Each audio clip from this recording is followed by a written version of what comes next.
Hello children, seventh chemistry के 5वें lecture में आज हम सिल्क के बारे में स्टडी करेंगे। ये बहुत ही इम्पोर्टेंट टॉपिक है, इसमें से काफ़ी क्वेश्चन बनेंगे, आप ध्यान से करें। Silk is a fine, strong, soft and shining fibre obtained from silkworms. रेशम जो होता है वो बारीक, मजबूत, मुलायम और चमकदार रेशा होता है और हमें कहाँ से मिलता है? सिल्क वर्म से मिलता है, रेशम के कीटों से मिलता है। It is separated from the cocoons of silk worms. सबसे पहला क्वेश्चन यही बनेगा बेटा, आपने 6th क्लास में भी पढ़ा, चैप्टर की शुरुआत में ये पढ़ा है, from where silk is obtained, तो आंसर रहेगा आपका from cocoons of silk worms. And is made of a protein, और ये एक प्रोटीन का बना होता है। Silk is the strongest natural fibre, ये फिर से एक 1 मार्क का क्वेश्चन बनता बेटा। सबसे मजबूत जो प्राकृतिक रेशा है वो सिल्क होता है। Since silk is an animal protein, अब क्योंकि ये एक जंतु प्रोटीन होता है, it gives a smell of burning hair, तो इससे ऐसी स्मेल आती है जैसे कि जले हुए बालों में से आती है। व्हेन बर्न्ट, जब हम सिल्क के कपड़े को जलाते हैं।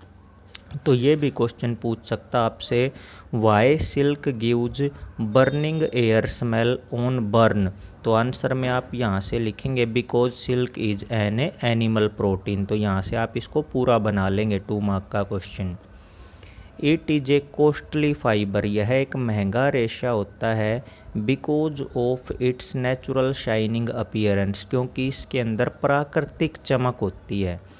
सिल्क फाइबर को सिल्क यार्न में बदलने के बाद उससे सिल्क के कपड़े बनाए जाते हैं, और ये जो सिल्क क्लॉथ होता है उससे फिर साड़ी और कुछ दूसरी ड्रेसेस तैयार की जाती हैं। The rearing of silk worms for obtaining silk is called sericulture, ये पहली एक और इम्पोर्टेंट टर्म है बेटा। सेरीकल्चर का क्या मतलब होता है? सिल्क प्राप्त करने के लिए रेशम के कीटों का पालन पोषण किया जाता है, तो रेशम के कीटों को पालना ताकि उनसे सिल्क निकाली जा सके, ये प्रोसेस क्या कहलाता है? Sericulture. China leads the world in silk production, संसार में सबसे ज़्यादा सिल्क का उत्पादन करने वाला देश चीन है। दूसरे जो सिल्क प्रोड्यूसिंग कंट्री हैं वो हैं इंडिया और जापान। तो ये तीनों पैरा आप पॉइंट बना के पैरे की तीनों लाइन नोट करेंगे। अब कहता है सिल्क को प्राप्त करने का प्रोसेस डिस्कस करने से पहले हम सिल्क मोथ की लाइफ साइकिल डिस्कस करेंगे कि रेशम के कीट का जीवन चक्र क्या है। तो सबसे पहले स्टेप में क्या होता है, जो फीमेल सिल्क मोथ होती है, जो मादा रेशम कीट होती है, लेज पेल येलो एग्स, वो पीले अंडे छोड़ती है on the leaves of tree, पेड़ के पत्तों पर, और खासकर कौन से पत्तों पर? मलबेरी ट्री, शहतूत के पत्तों पे। तो सबसे पहले क्या होता है, शहतूत के पत्तों पर मादा रेशम कीट पीले अंडे छोड़ती है। कुछ इस तरीके से आप देख सकते हैं, ये शहतूत का पत्ता है, यहाँ पे जो मलबेरी लीव्स है इसके ऊपर क्या दिखाया गया है? Eggs of silk moth. अगले स्टेप में क्या होता है बेटा, ये जो एग्स होते हैं hatch in 2 weeks time to form worm like larva called caterpillar.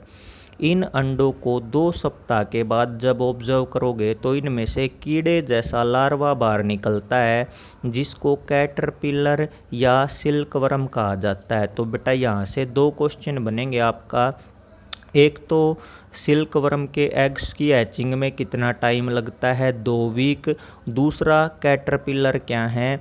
Worm like larva obtained from the eggs of silk worm. मैं फिर बता रहा हूँ, worm like larva obtained from the eggs of silk worm. जो silk worm होते हैं feed on the leaves of mulberry tree, वो अपना भोजन शहतूत के पत्तों से लेते हैं। And grow bigger in size, और उनका आकार बड़ा हो जाता है।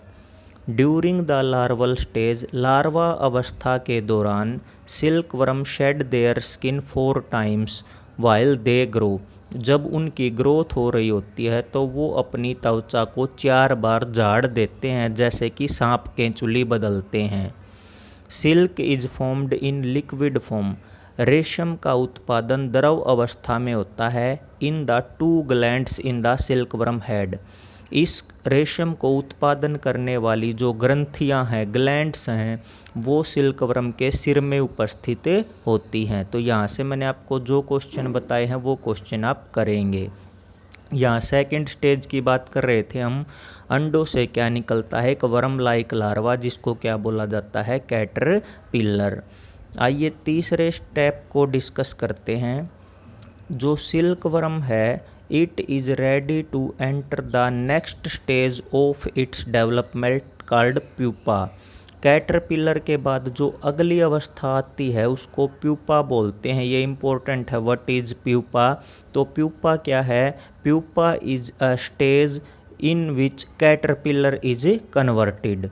Each silkworm begins spinning a cocoon by moving its head in the pattern of figure 8। प्रत्येक जो रेशम का कीट होता है वो अपने चारों तरफ एक कोकून, जाली जैसा स्ट्रक्चर बनाना शुरू कर देता है, और उसका आकार होता है जैसे कि अल्फ़ाबेट, या जो हम काउंटिंग में 8 वर्ड पढ़ते हैं, जो 8 अंक हम पढ़ते हैं, उस आकार में वो अपने हेड से कोकून का निर्माण करता है, हेड को हिलाता है। During these movement of head, सिर की इन गतियों के दौरान, silkworm secrets silk in liquid form, हम अभी ऊपर पढ़ के आए थे, रेशम का कीट द्रवित अवस्था में रेशम को छोड़ता है। कहाँ से छोड़ता है, अभी हमने पढ़ा था, उसके हेड में छोटी छोटी ग्रंथियाँ होती हैं। Through the tiny opening in its head, आपके सिरे के, आपका जो सिर है उसका खुद का, उसके छोटे छोटे छेदों से वो क्या छोड़ता है, लिक्विड सिल्क छोड़ता है। लिक्विड सिल्क के ऊपर किसकी परत होती है, सेरिसीन की परत होती है। अब ये सेरिसीन क्या है, ये एक वाटर सोल्यूबल प्रोटेक्टिव गम होता है, गोंद जैसा जल में घुलनशील सुरक्षा कवच होता है। And solidified on contact with the air, और जैसे ही ये सेरिसीन हवा के संपर्क में आता है ये कठोर हो जाता है और किस में बदल जाता है, सिल्क फाइबर रेशे के अंदर। विद इन 2 to 3 days, 2 से 3 दिन के बाद जो सिल्कवर्म है, it covers it self completely with silk fibre, वह अपने आप को पूरे तरीके से रेशम के रेशों से ढक लेता है। ये जो सिल्की कवरिंग बनाई गई है, किसने बनाई है, सिल्कवर्म ने। क्यों बनाई है, अपनी प्रोटेक्शन के लिए। इसी को क्या बोला जाता है, कोकून बोला जाता है। Cocoon is made by the silkworm, cocoon silkworm के द्वारा क्यों बनाया जाता है, ताकि अपनी डेवलपमेंट के दौरान प्यूपा फॉर्म में वो अपनी प्रोटेक्शन कर सके। तो यहाँ से बेटा सबसे पहले प्यूपा की डेफिनेशन लिखेंगे, फिर यहाँ से कोकून की डेफिनेशन बनाएंगे, और यहाँ से सेरिसीन के बारे में आप लिखेंगे, वाटर सोल्यूबल प्रोटेक्टिव गम। अब सिल्कवर्म की आखिरी स्टेज जो होती है, 4th पॉइंट, वो डिस्कस करते हैं। When the pupa develops fully to form an adult silk moth, जब प्यूपा पूरी तरह से विकसित होकर एक सिल्क मोथ, रेशम कीट का रूप ले लेता है, तो कोकून टूट जाता है, कोकून स्प्लिट्स अप, और उसमें से एक ब्यूटीफुल सिल्क मोथ बाहर निकलता है।